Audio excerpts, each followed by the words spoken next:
আমার রসুলের আদর্শ পাক কেন? আমার রসুল নিজেই হলেন পাক। কেমন পাক আমার রসুল? রহমতের নবী জীবনে কোনদিন একটা মিথ্যা বলেন নাই, কোনদিন কাউকে একটা গালি দেন নাই।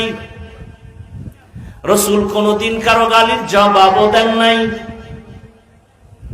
রহমতের নবী দুটো চোখ দিয়া গরম ভাবে কারো দিকে রাগ করে তাকান নাই।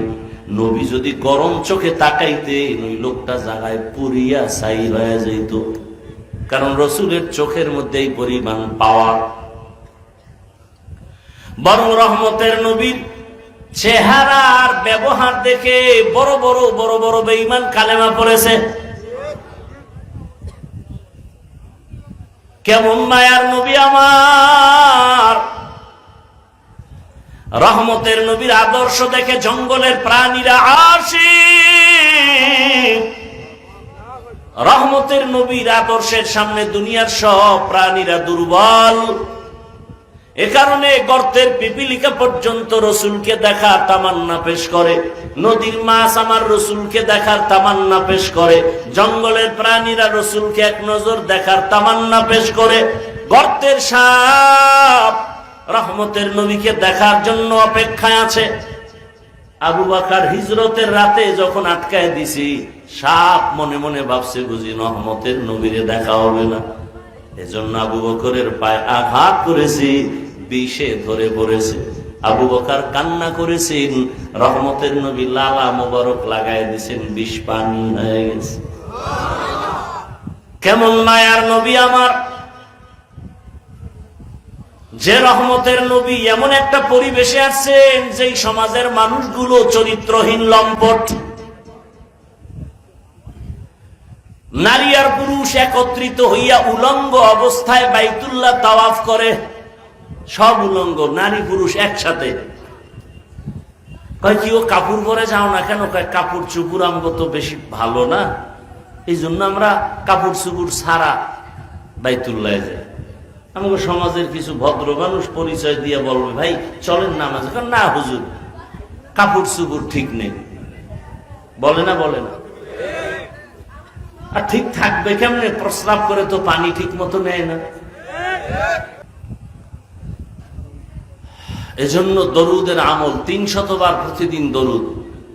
সময় থাকলে নির্জনে বসে পবিত্র হালাতে নামাজের দরুদ আমল করা, না থাকলে সময় কম হলে সংক্ষিপ্তটা পড়া, সাল্লাল্লাহু আলাইহি ওয়া আলিহি ওয়াসাল্লাম। মৌখিক সার্বজনীন নফল আমলের ভেতরে শ্রেষ্ঠ পাওয়ারফুল আমল ইস্তেগফার আর দরুদ ছাড়া জমিন আর কোন আমল নেই। পাওয়ারফুল, কিন্তু পাওয়ার আছে, পাই না কেন? বিশ্বাসের স্তর দুর্বল।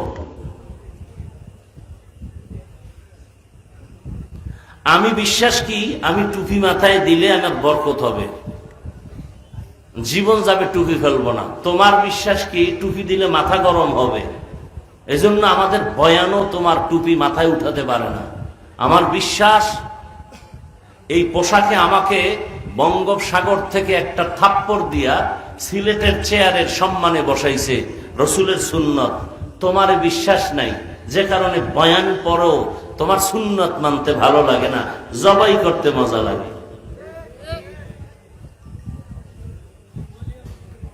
আল্লাহ সব ভাইকে সুন্নতওয়ালা জিন্দেগি দান করুন। যতই পাগলামি আর চালাকি করেন, সেই বড় পোশাককে ঘৃণা করেন, কিন্তু পোশাক তো পরিয়েই কবরে যেতে হবে। তখন কি বলা যাবে যে এই আমার শার্ট প্যান্ট দিয়া কবরে রাখিস? হ্যাঁ,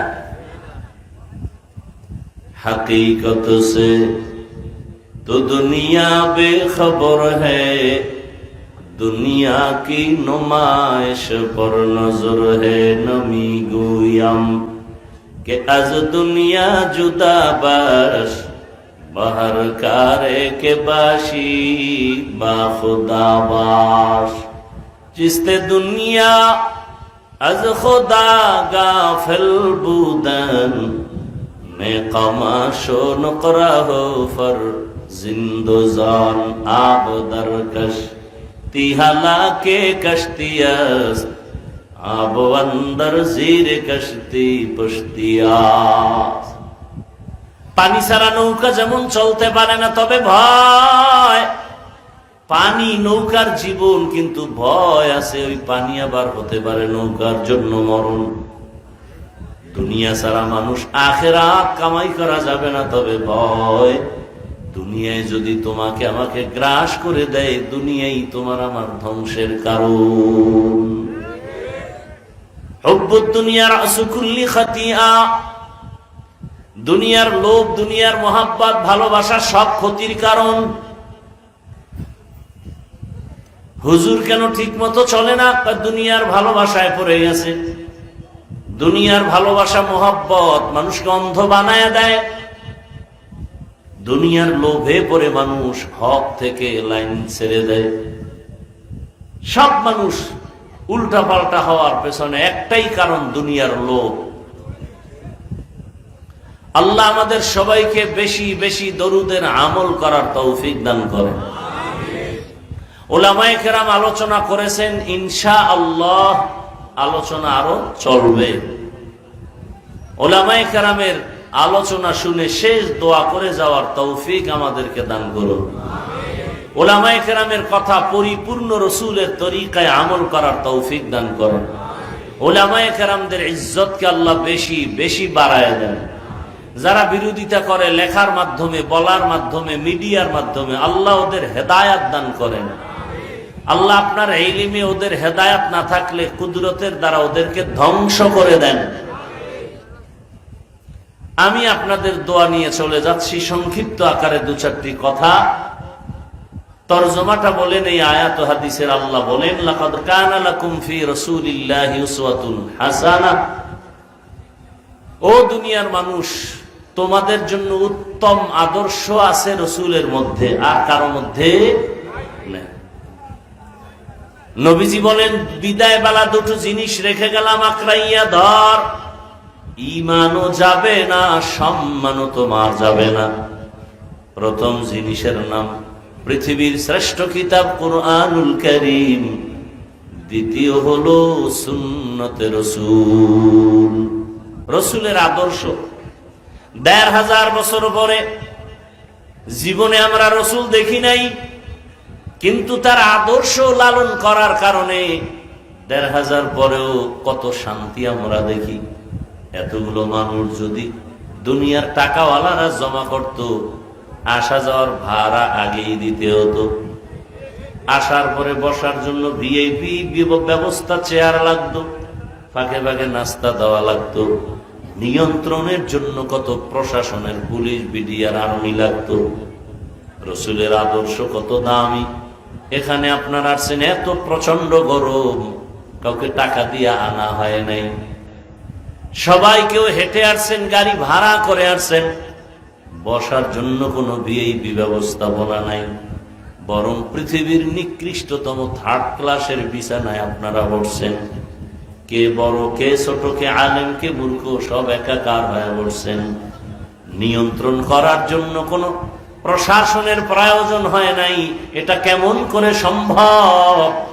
একমাত্র রহমতের নবীর আদর্শ মানার কারণেই সম্ভব।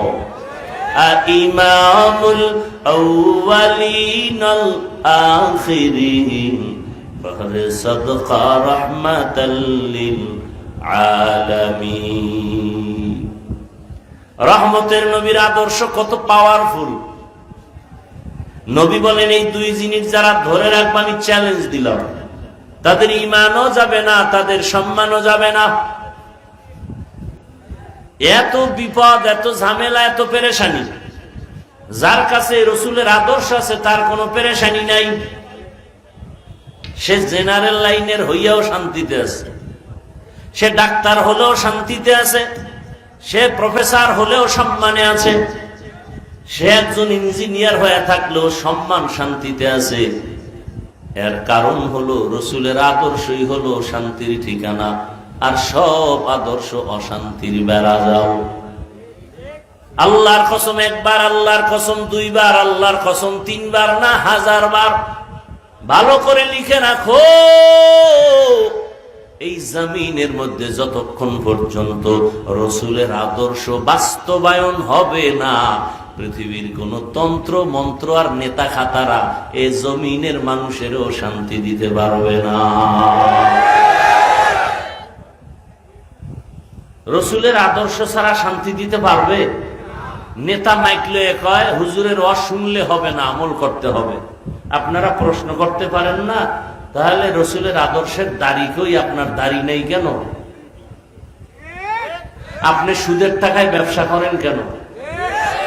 একটা লোক যদি সুদ খায়, হারাম খায়, তার নামাজ হবে না, রোজা হবে না, তেলাওয়াত হবে না, দান করলে সওয়াব নাই, হজ করলে কবুল হবে না, মোনাজাত দিলে কবুল হবে না।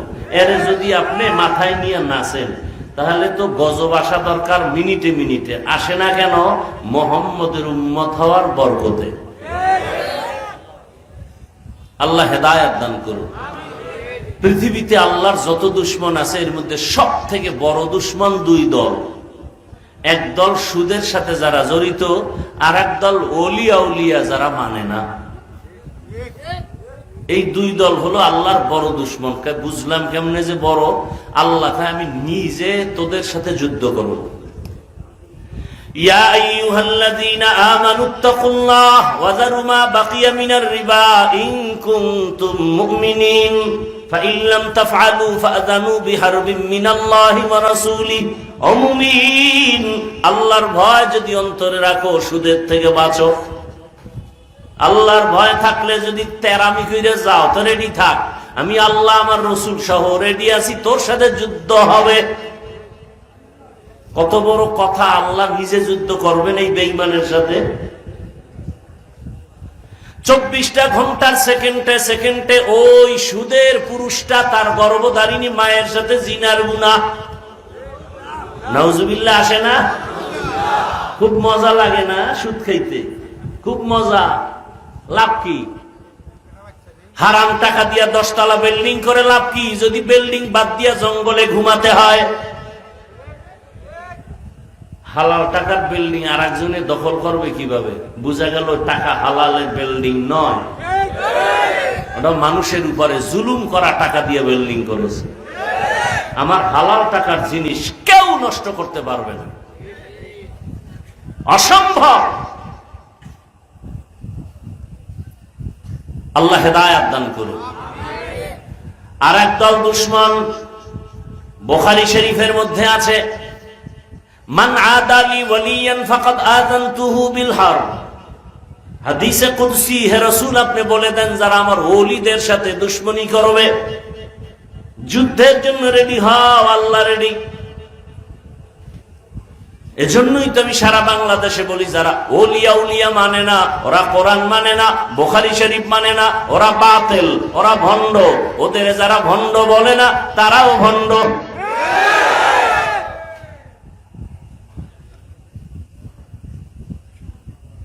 আল্লাহ বুঝার তৌফিক দান করে। সুদ খাওয়া হালাল না হারাম? যারা সুদ খায়, যারা দেয়, যারা সাক্ষী থাকে, যারা সহযোগিতা করে, সবার গুনাহ সমান। আল্লাহ হেদায়েতের দৌলত দান করে। রসুলের আদর্শ ছাড়া, এই যুবক বাবারা, শিক্ষিত বাবারা, সিলেটের মানুষ কে কিরম জানে জানি না, আমি দিল থেকে এদেরকে অনেক সম্মানের সাথে মহব্বত করি। কিন্তু আপনারা মহব্বত করতে গিয়ে অনেক সময় উল্টা পাল্টা করেন। মহব্বত করার মানে কি বেদবি করা? হ্যাঁ, খবরদার। ভালোবাসার মানে বেয়াদবি না। হাত উঠাইয়া কখনো দোয়া করা লাগে না। ভালো আচরণ করছেন, এটাই দোয়া আসতেছে। যে লোকটা ভালো, এটাই দোয়া। আপনার আচরণে অন্তরে কষ্ট লাগছে, আসলে লোকটা বেশি সুবিধা না, এটাই বড় দোয়া। আর একটা রিক্সার ড্রাইভারেরও বড় দোয়া কবুল হয়ে যাবে। যদি জুলুম করেন, 2-4-5 টাকার জন্য কত মানুষ ড্রাইভারদের সাথে জুলুম করে।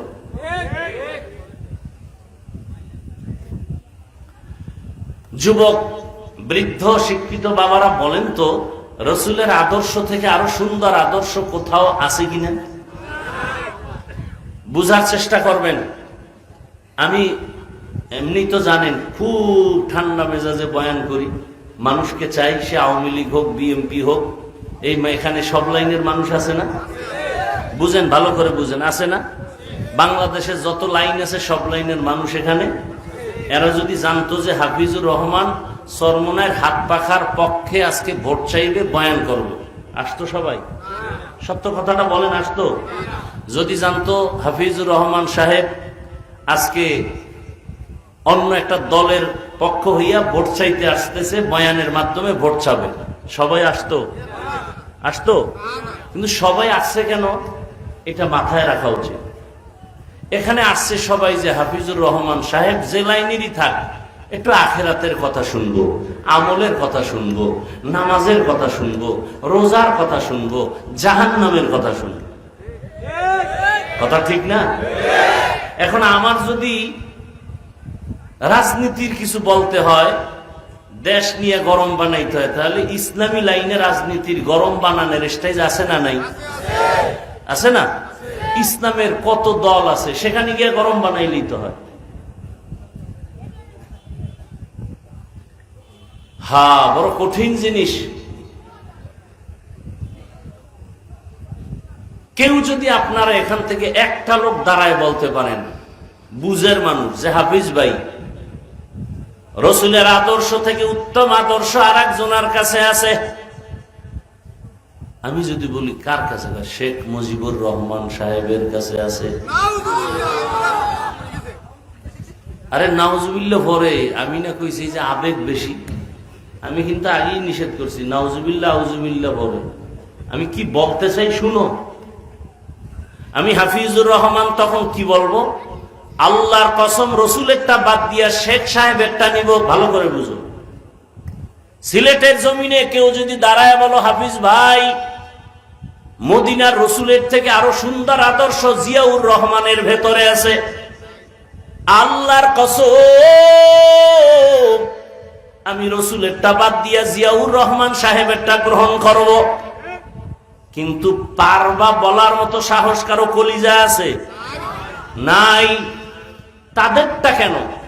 তাদের থেকে বড় আরো মাস্তান, বড় আদর্শওয়ালা আব্রাহাম লিঙ্কনের গণতন্ত্র, মাও সেতুনের আদর্শ, লেনিনের আদর্শ, কালমার্সের আদর্শ, প্লেটোর আদর্শ। এক কথা আমি জবাব দিই, লিখে রাখো, ব্যানার বানাও। ব্যানার বানাও, 300 টাকা খরচ হবে। ব্যানার বানায় বানায় বাজারের মোড়ে মোড়ে লাগাও। দুনিয়ার সবার আদর্শগুলো নাপাক, একমাত্র মদিনাওয়ালা রসুলের আদর্শই হলো পাক। 100 টাকা খরচ হইবে একটা পেস্টুন বানাইতে? এই বানাইয়া যুবকরা এক একজনে 5টা করে লাগাবে। দুনিয়ার সবার আদর্শ নাপাক, মদিনার রসুলের আদর্শ পাক। অন্য আদর্শ নাপাক কেন? ওই মানুষটাই নাপাক, খায় নাপাক, দেমাগ নাপাক। যেই লোকটা সারা রাত মোবাইলে জেনা করে, ওর চোখ নাপাক, হাত নাপাক, অন্তর নাপাক। এরপরে যদি পান করে মদ, তাহলে ভিতরটাও নাপাক। নাকি মদ পাক সিলেটে? কি মদ পান করে কেউ জিকির করে? বরং বউরে মা কয়া ডাকে। তাহলে ওর দেমাগ ভালো না নাপাক? যার দেমাগ নাপাক সে কোনো থিওরি তৈরি করলে তাও নাপাক। আমি মাঝে মাঝে বলি, যে যত আমগো দেশের ভিআইপি সে তত বড় মদখোর। নাহলে ভিআইপি হইতে তো না, সম্ভব না। যে যত বড় সিআইপি সে তত বড় সুদখোর। কি ভাই, আল্লাহ হেদায়েতের দৌলত আমাদের দান করুন। রাগ করতেছেন আপনারা? আর আপনি মানবেন না, এই জন্য কি বয়ান বন্ধ হয়ে যাবে? হ্যাঁ, তো রসুলের আদর্শ পাক, আর সব কি না পাক? আমার রসুলের আদর্শ পাক কেন? আমার রসুল নিজেই হলেন পাক। কেমন পাক আমার রসুল? রহমতের নবী জীবনে কোনদিন একটা মিথ্যা বলেন নাই, কোনদিন কাউকে একটা গালি দেন নাই। রসুল কোনদিন কারো গালির জবাবও দেন নাই। রহমতের নবী দুটো চোখ দিয়া গরম ভাবে কারো দিকে রাগ করে তাকান নাই। নবী যদি গরম চোখে তাকাইতেন ওই লোকটা জায়গায় পুরিয়া ছাই হয়ে যেত, কারণ রসুলের চোখের মধ্যে এই পরিমাণ পাওয়ার। বরং রহমতের নবীর চেহারা আর ব্যবহার দেখে বড় বড় বেঈমান কালেমা পড়েছে। কেমন মায়ার নবী আমার! রহমতের নবীর আদর্শ দেখে জঙ্গলের প্রাণীরা আশিক। রহমতের নবীর আদর্শের সামনে দুনিয়ার সব প্রাণীরা দুর্বল। এ কারণে গর্তের পিপিলিকা পর্যন্ত রসুলকে দেখার তামান্না পেশ করে, নদীর মাছ আমার রসুলকে দেখার তামান্না পেশ করে, জঙ্গলের প্রাণীরা রসুলকে এক নজর দেখার তামান্না পেশ করে, গর্তের সাপ রহমতের নবীকে দেখার জন্য অপেক্ষায় আছে। আবু বকর হিজরতের রাতে যখন আটকায় দিছি, সাপ মনে মনে ভাবছে বুঝি রহমতের নবীরে দেখা হবে না, এজন্য আবু বকরের পায়ে আঘাত করেছি, বিষে ধরে পড়েছে। আবু বকর কান্না করেছেন, রহমতের নবী লালা মোবারক লাগাই দিয়েছেন, বিষ পানি হয়ে গেছে। কেমন মায়ার নবী আমার! যে রহমতের নবী এমন একটা পরিবেশে আসছেন যেই সমাজের মানুষগুলো চরিত্রহীন লম্পট। নারী আর পুরুষ একত্রিত হইয়া উলঙ্গ অবস্থায় বাইতুল্লাহ তাওয়াফ করে, সব উলঙ্গ, নারী পুরুষ একসাথে। কয় কি ও কাপড় পরে যাও না কেন? কয় কাপড় চুপুর আমগো তো বেশি ভালো না, এই জন্য আমরা কাপড় চুপুর ছাড়া বাইতুল্লাহ যাই। আমাকে সমাজের কিছু ভদ্র মানুষ পরিচয় দিয়ে বলবে, ভাই চলেন নামাজে। না হুজুর, কাপড় চুপুর ঠিক নেই। বলে না? বলে না? আর ঠিক থাকবে কেমনে? প্রস্রাব করে তো পানি ঠিক মতো নেয় না, তা ঠিক থাকবে কেমনে? গর্বা সুরত আদমি ইনসাবুদে আহমদবু জাহলো হামেক সাবুদে আদমিরা আদমিয়ত লাজেমাস আউদেরা গর্বুনা বাশুদ হি জামাস। এমন এক সমাজের মানুষের মাঝে রহমতের নবী আসলেন, যেই সমাজের মানুষ কন্যা হলেই গলা টিপে মেরে ফেলে আপন বাবা। কতটা খারাপ! নিজের বাবা তার আপন কন্যাকে গলা টিপে হত্যা করে। বিবাহের কোনো সামাজিকতা নাই, মনে চায় যেখানে সেখানে কুকুরনির মতো যৌবনের আদান প্রদান করে। রসুলের আদর্শ, রহমতের নবী রবিউল আউয়ালে আসলেন। এই রবিউল আউয়ালে শুধু আসলেন বলে কথা শেষ না, রবিউল আউয়াল আমাদেরকে 4টা জিনিস হাদিয়ে দিছে। কয়টা? আলোচনা নাই এগুলো, খালি মিলাদুন নবীলে চিল্লাচিল্লি করে এখন আবার সবাই তন্দ্রাচ্ছন্ন হয়ে গেছে। ভাইরা আমার, রবিউল আউয়ালে হাদিয়া পেয়েছি আমরা কয়টা? 1 নাম্বার হাদিয়ার নাম বেলাদাত, দ্বিতীয় হাদিয়ার নাম রিসালাত রবিউল আউয়ালে। 3 নাম্বার রবিউল আউয়ালে পেয়েছি হিজরত। 4 নাম্বার রবিউল আউয়ালে আমরা পেয়েছি ওয়াফাত। বেলাদাতুন নবী, রিসালাতুন নবী, হিজরাতুন নবী, ওয়াফাতুন নবী, এই 4টা পেয়েছি কবে আমরা? বলেন তো, একটার আলোচনা হয় কেন? বেলাদাতুন নবীর দ্বারা আমাদের কি পাইছি? এই 4টার থেকে আবার 4টা হাদিয়া আছে। রহমতের নবীর জন্ম মোবারক বেলাদাতুন নবীর মাধ্যমে আমরা পেয়েছি আজাদিয়ত। রিসালাতুন নবীর মাধ্যমে পেয়েছি আমরা শরিয়ত। হিজরাতুন নবীর মাধ্যমে আমরা হাদিয়া পেয়েছি ডাইরেক্ট আল্লাহর নুসরত। ওয়াফাতুন নবীর মাধ্যমে আমরা হাদিয়া পেয়েছি নিজামে খেলাফত। এখন আজাদিয়ত কি, শরীয়ত কি, নুসরাত কি, নিজামে খেলাফত কি, এগুলো ভিন্ন ভিন্ন আলোচনা। রহমতের নবী আসছেন, পারস্যে 1000 বছর এক লাগারে আগুন জ্বলতেছিল, রহমতের নবীর আগমনে আগুন নিভে গেল। ওই সমস্ত রোম সম্রাট জুলুম চলতেছে চতুর্দিকে, রহমতের নবী আসছে তো জুলুম বন্ধ হয়ে গেল। কন্যা হত্যা হবে নবী আসার পর, এটা কেমন কথা? আল্লাহ তাআলা এমন এক নিজাম তৈরি করে ফেললেন যে রহমতের নবী আসছে আর কন্যা হত্যা করতে দেয়া যায় না। ওই টাইমে আম্মা জানদের গর্ভে যত সন্তান ছিল সব আল্লাহ ছেলে বানায় দিয়েছেন, কারণ মেয়ে আসলেই হত্যা হবে না, এটা মারাত্মক জুলুম।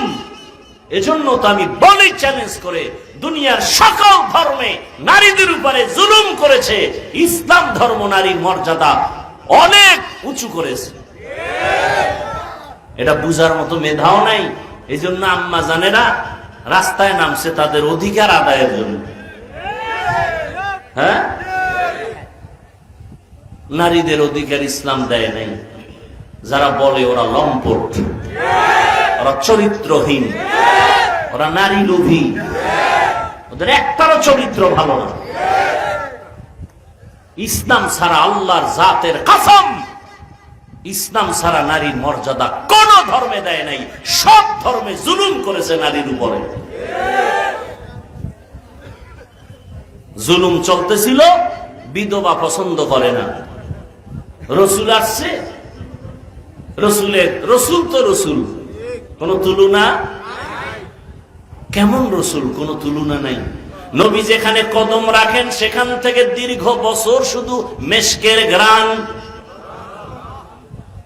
কেমন মায়ার নবী পেয়েছে রে সিলেটের মানুষ, যেই রহমতের নবীর শরীর মোবারকে মশা পড়ে না, মাছি পড়ে না, হারাম। আম্মা জান আয়েশা রাদিয়াল্লাহু আনহা বলেন, রহমতের নবীর ঘাম বোতলে ভরে রাখতাম আর বড় বড় অনুষ্ঠানে আতর হিসেবে ব্যবহার করতাম। রহমতের নবী এত বরকত আল্লাহ দান করেছেন। নবী যখন রাস্তা দিয়া চলে, সূর্যের গরম নবীরে যেন কষ্ট না দেয়, মেঘের খণ্ড ছায়া দিতেছে। নবী হাঁটতেছে, দুপার্শ্বের গাছ নত হয়ে নবীরে সালাম জানায়। কেমন মায়ার নবী আমার, চিনলা না রে যুবক? যদি নবীরে চিনতে পারতা তো এত বয়ান কেন তোমাদের করতে হবে? অথচ তুমিও মুসলমান, আমিও মুসলমান। তোমার আল্লাহ আমার আল্লাহ এক, তোমার নবী আমার নবী এক, তোমার কাবা আমার কাবা এক, তোমার কোরআন আমার কোরআন এক, তোমার কালেমা আমার কালেমা এক। দুনিয়াতে আসছি সব সিস্টেম এক, বিদায়বালা কাফনের সংখ্যাও এক। আমি বক্তার সম্মানে একটা কাফন কেউ বাড়াইয়াও দিবে না, গরিব ড্রাইভার হওয়ার কারণে একটা কাফন কমানো হবে না। তোমাকেও 3 কাফন, আমাকেও 3টা কাফন দেয়া হবে, কালার হবে আলাদা। আমার কালার হবে একটু ভিআইপি, গরিবের কালার হবে দুর্বল। কে ধনী, কে গরিব, কে আলেম, কে মূর্খ, কোনো ভেদাভেদ নাই। সবার বেলায় কালারও এক, কাফনের সংখ্যাও এক। কাফনের উপরে লেখা থাকবে বড় হুজুরের লাশ, এমপি সাহেবের লাশ। তাহলে এত ভাব কেন? এত ভাব? কাফনে ঢোকা মাত্র ভাব শেষ। কবরের সাইজও হবে, কবরে রাখার পরে প্রশ্ন হবে, তাও সবার বেলায় 3টা এক, নাকি হুজুর গডি আলাদা? রবের পরিচয় দাও, ধর্মের পরিচয় দাও, রাহমাতুল লিল আলামিনের পরিচয় দাও। রহমতের নবী বলেন, এই 3টা প্রশ্নের জবাব যে দিবে তার কবর হবে রওজাতুম মির রিয়াজিল জান্নাহ। আর যে প্রশ্নের জবাব দিতে পারবে না তার কবর হবে হুফরাতুম মিন হুফারিন নার। জবাব কে দিতে পারবে? প্রশ্ন, দুনিয়ার নিয়ম আর আল্লাহর নিয়ম দেখেন কত উল্টা। দুনিয়ার নিয়ম কি? প্রশ্নপত্র ফাঁস হলেই ভিড়া, চাকরি শেষ। আর আল্লাহর নিজাম কি? প্রশ্নপত্র ফাঁস করে দাও, শুধু ফাঁস না, এই প্রশ্নের জবাব বুঝায় দাও। উত্তরগুলোর বয়ান চলতেছে, রবকে, ইসলাম কি, রহমতের নবীকে বয়ান চলতেছে প্রতিদিন জুমায়। তাবলীগওয়ালাদের বয়ান, পীর মাশায়েখের বয়ান, ওলামায়ে কেরামের বয়ান চলতেছে। ওই কবরের 3 প্রশ্ন বুঝাইয়েই বয়ান চলতেছে। রবের পরিচয়ের বয়ান, ধর্মের বয়ান, রহমতের নবীর পরিচয়ের বয়ান। এরপরেও যদি কবরে গিয়া জবাব দিতে না পারি, আমার মতো পোড়া কপাল আর কে হতে পারে? হুজুরেরা পারবে গ্যারান্টি নাই, আপনি পারবেন গ্যারান্টি নাই। এজন্যই তো জান্নাতের টিকিট হাতে পাইয়া 10 জন সাহাবা আজীবন কান্না করেছেন, আল্লাহর আদালতে কেমন করে দাঁড়াবো। রহমতের নবীর আদর্শ এই মক্কার চরিত্রহীন মানুষগুলো যখন গ্রহণ করলো, এরা এত দামি হয়ে গেল। আল্লাহ বলেন, জিবরাইল লিস্টি দিয়া দিলাম, যাও রহমতের চলতে না যাই। ওই মুসিবতের সময় কোরআনের একটা মাদ্রাসাও বন্ধ হয় নাই। কোন হুজুরেরা করোনায় মরে নাই। বাবারে ধরছে করোনায়, কুলাঙ্গার ছেলে বাবার কাছে যায় না। কত বড় কুলাঙ্গার, শিক্ষিত কুলাঙ্গার, ট্রিপল মাস্ক লাগায় আছে, বাবার লাশের কাছে যায় না। এলাকার গরিবের টাকা দিয়ে কয়, রাস্তার পাশে লাশটা ফেলে দিয়ে আস। লাশটা ফেলে দিছে, জানালা লক করে দিছে। কুলাঙ্গার শিক্ষিত সন্তান জানালা দিয়াও আর তাকায় না যে বাবার লাশটার জানাজা হলো নাকি রাস্তার কুকুরে খেয়ে ফেললো। ইতিহাস। ওই সময় আমার দেশের টুপিওয়ালারা, ওলামায়ে কেরাম, করোনার শত শত লাশ নিজেরা কাঁধে নিলেন, গোসল করালেন, কাফন পরালেন, জানাজা পরালেন, কবরে দাফন করলেন। একজন হুজুরেও করোনায় মরে নাই। এজন্যই তো বলি, উলামায়ে কেরাম এই জাতিকে যা দিছে আর কেউ দেয় নাই। সব চান্দাবাজ আর ধান্দাবাজ। একমাত্র জাতির পিওর বন্ধু, নিঃস্বার্থ বন্ধু, নিরেট বন্ধু উলামায়ে কেরাম। ইলমে রা'জাজু করদান বেহিসাব, খলকে রাদা দান জওবে বাসব, হক না দারত দোস্তে খলকা জারেরা, নিস্তে ই খসলত কে দিনদারেরা। তাহলে আপনার আমার আল্লাহ বলেন না কেন? নবী, কোরআন, হাদিস, কাবা, কালেমা, ধর্ম, কাফন, কালা সবই যদি এক হয়, তাহলে আপনার আমার পোশাকও তো এক হবে। আমিও মুসলমান, আমি টুপি পরলাম, আমার টুপি মাথায় না দিলে ভাল লাগে না। আপনি মুসলমান হইয়া কেন টুপি পরেন না? আপনাকে আলাদা বয়ান দিতে হবে কেন? বরং বয়ান তো চলছে, কিন্তু আপনার ইমানের হালাত কেমন? আমি টুপি খুলতে চাই না আর আপনি টুপি দিতে চান না। আমি দাড়ি কাটতে চাই না, আপনি কেমন মুসলমান যে দাড়ি রাখতে চান না। আমি মুসলমান, মসজিদে না ঢুকলে লজ্জা, আপনি কেমন মুসলমান যে মসজিদে ঢুকতে গেলে লজ্জা। আমি মুসলমান, পর্দা না করলে লজ্জা, আর আপনি কেমন মুসলমান যে পর্দা করতে গেলে লজ্জা। আমনের বাদ দিয়ে যদি হিন্দু বয়ান করতাম না 6 মাস, বাংলাদেশের সব হিন্দু ইনশাআল্লাহ মদিনার আশিক হয়ে যেত। আপনারা যে আমলের লাইনে দুর্বল কেন জানেন? একটাই কারণ, হুজুরদের থেকে বেশি বুঝেন আর মনে মনে লালন করেন হুজুরেরা কি বুঝেন। এই গজবের কারণে আপনার মাথায় আমল আসে না, আপনার বডির মধ্যে রসুলের সুন্নত আসে না। কারণ একটা মানুষকে যখন মাথার মুকুট মনে করবে, তখন তার কথা মানতে না বাধ্য হবে। এই জন্য দেখেন না, বেতন দেয় মসজিদে মাসে 5 টাকা, ইমাম সাহেব নামাজে না থাকলে দেয় ধমক। ইমামের ধমক দেওয়ার মতো এরা তো বড় দুঃসাহস, বেয়াদবি কোন বেয়াদব ছাড়া আর কারো হতে পারে? আল্লাহ হেদায়াত দান করুন। এরে আল্লাহর বান্দা, হে যুবক, সারা বাংলাদেশে এইভাবেই বয়ান করি, কিন্তু একবারও বলি না তাবলিগে যাও, পীরের কাছে যাও, মাদ্রাসায় যাও, কলেজ ভার্সিটি ছেড়ে দাও, একবারও বলি না, আজও বলি না। বরং তোমার পক্ষে সাহস দিয়া গেলাম, ও আমার কলিজার যুবক বাবা, স্কুল ছাড়িও না, কলেজ ছাড়িও না। চাকরিজীবী বাবারা, ব্যবসায়ী যারা করেন, ব্যবসা করেন, চাকরি করেন, করতে থাকেন, ওখানে থেকে জান্নাতের রাস্তা বের করেন। ডাক্তার হবেন, ইঞ্জিনিয়ার হবেন, প্রফেসর হবেন, আপনাকে আমি কলিজা ভরে দোয়া করি, ভালো ডাক্তার হন। তবে একটা মাত্র দাবি, বেয়াদব হবেন না। বলতে পারো হাফিজ ভাই বেয়াদব হব না, কথার ব্যাখ্যা কি? 3 জায়গায় বেয়াদবি করবা না, করলেই মরার আগেই তুমি পঙ্গু, তোমার জীবন শেষ। 1 নাম্বার জায়গা মা বাবা, বেয়াদবি করলেই জীবন ধ্বংস, কোনো সন্দেহ নাই, মরার আগে, পরে না, খোদার কসম মরার আগেই ধ্বংস। 2 নাম্বার জায়গা হলো তোমার শিক্ষক, শিক্ষকের সাথে বেয়াদবি করলে কপাল পুড়ে যাবে। 3 নাম্বার জায়গা হলো উলামায়ে কেরাম, মুরব্বী, এদের সাথেও বেয়াদবি করা যাবে না। যারা করেছে ওরা ধ্বংস হয়েই গেছে, হয়েই গেছে। আলেমদের সাথে বেয়াদবি, মা বাবার সাথে বেয়াদবি, শিক্ষকের সাথে বেয়াদবি, মরণের আগেই জীবন ধ্বংস।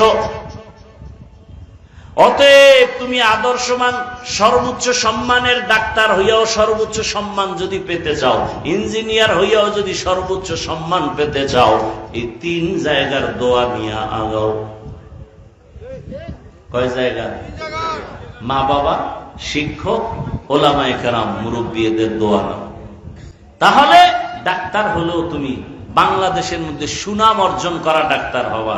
আর যদি বেয়াদবি করো আর ডাক্তার হও, তাসলিমার মতো জুতার বাড়ি খাইয়া এদের ছাড়তে হবে।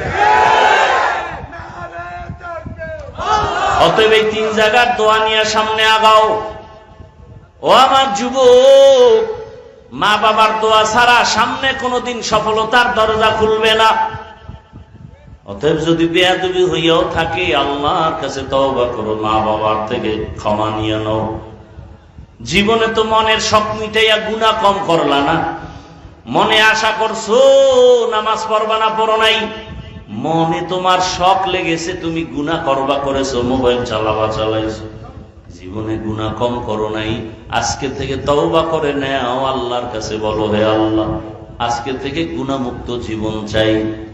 এখন বলবা এটা সম্ভব? আমি তো একই কথা বলি সব জায়গায়। তোমার মতো যুবক জীবনে আলিফ বাতা শিখে নাই, জেনারেল লাইন, স্কুলে পড়ে, 5 ওয়াক্ত নামাজি আছে, আর জিন্দেগিতে আর কোনো ওয়াজের দরকার আছে?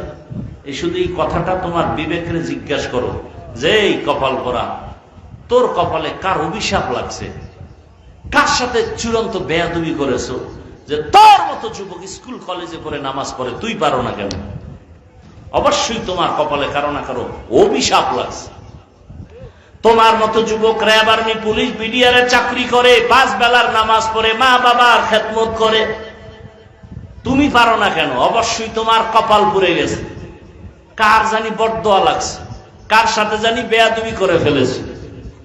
তোমার মতো যুবক রাস্তায় গাড়ি চালায়, নামাজ ছাড়ে না, বলো বাবা তুমি পারো না কেন? তোমার মতো যুবক নদীর মধ্যে মাছ ধরে, কৃষি কাজ করে, নামাজ পড়ে, তুমি কেন পারো না? তোমার মতো বান্দার জেনারেল লাইনের ব্যবসা করে, নামাজ পড়ে, চাকরি করে, নামাজ পড়ে, তুমি কেন পারো না? আল্লাহ বুঝি তোমার উপরে বেজার হয়ে গেছে, কে জানি তোমার কপালে অভিশাপ লাগাই দিছে বেয়াদবির কারণে। কোন নতুন ওয়াজের দরকার নাই তো বাবা, কোন ওয়াজের দরকার নেই, শুধু শেষ কথাটাই তোমার দিলকে প্রশ্ন করো, এরে মান, আমার মতো যুবক যদি জেনারেল লাইনে পড়িয়াও নামাজ পড়ে, আমি কেন পারবো না? আমার কপাল কেন এত খারাপ? আমি কি মরবো না? কবরে যাব না? বাসের নিচে লাশ, ঘুমের বিছানায় লাশ, কোন দিন মরণের ডাক আসবে বলা যায় না।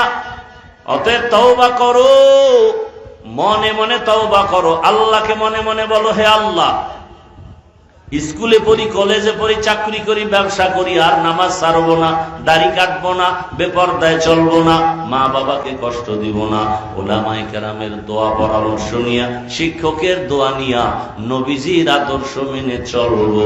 খাঁটি অন্তরে যদি তওবা করতে পারো, তোমার জীবনের সব গুনাহগুলো মাফ হয়ে যাবে। অন্তর যদি খাঁটি তওবা, চোরের মতো তওবা না, খাঁটি অন্তরে তওবা, মরিয়া গেল আর নামাজ ছাড়বো না, আর আল্লাহর হুকুমের বাইরে চলবো না, ডাক্তার হই আর ইঞ্জিনিয়ার হই না কেন, মা বাবার দোয়া নিয়ে চলবো, শিক্ষকের দোয়া নিয়ে চলবো, উলামায়ে কেরামের দোয়া নিয়ে চলবো। ও পর্দার আড়ালের মা বোনেরা, মাইকের আওয়াজ শুনতেছেন, আপনাদের সন্তানদের যত বয়ান শুনাইলাম, আপনাদের অবদান ছাড়া হবে না। এই সন্তান ভালো হওয়ার পেছনে আপনাদের অনেক কাজ, অনেক ত্যাগ। কারণ একটা গাছ ভালো হলেই তো ফল ভালো হবে। আম্মা জান, আপনার আদর্শ ভালো হলেই তো একটা সন্তান ভালো হবে। ও আম্মা জানেরা, মনে কি চায় না একটা আদর্শ সন্তানের মা হইয়া কবরে যাবেন? আপনাদের মতো কত মা, কত বোন এখনো আছে এই এলাকায়, নামাজ ছাড়ে না, বেপরদায় চলে না, মোবাইলে সময় নষ্ট করে না, স্বামীর মাল খেয়ানত করে না। এরে মা বোনের, আপনারা কেন পারবেন না? 5 ওয়াক্ত নামাজ পড়েন, পর্দা রক্ষা করে চলবেন, মোবাইলে সময় নষ্ট করবেন না, নিজের